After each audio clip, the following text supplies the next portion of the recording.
Kinalbo ko muna ng very light itong mulberry namin. Mga 80%. Parang sa malunggay lang na kapag tinabasan mo, tutubo lang ulit yan. Sana! Confident ako tutubo yan. Eto nga pala yung tanim kong bawang. Yan, hindi ako confident kung magkakalaman yan. May tinusok nga pala akong sanga ng mulberry dyan mga 2 weeks ago. Ayan, medyo tumutubo na nga. Malipis lang yung tangkay niya. Mas maganda kung mataba yung tangkay na itatanim. Pero ayan, nabuhay at nagkadahon pa rin siya.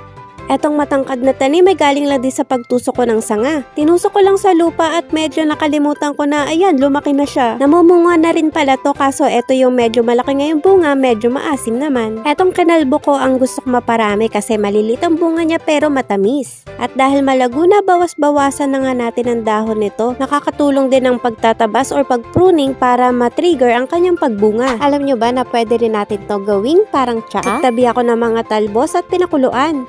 Talbos o mature na dahon pwedeng gamitin. Parang lang din talbos na kamote pero mas mat fiber o mas matigas ng konti. So kung gusto nyo siyang kainin, dapat yung talbos para medyo malambot.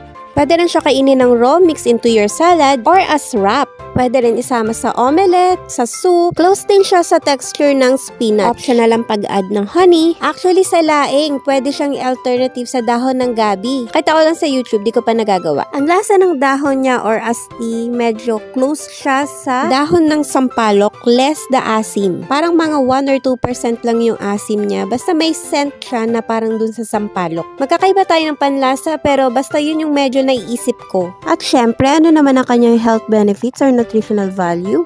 Maganda to in managing blood sugar and cholesterol. Good for your heart, liver, and kidney, anti-inflammatory, at fat burning. Pinipigilan daw niya ang pag-create ng new fat cells. At ina-activate ang brown fat na nagbe-burn ng calories. Google mo na nga lang.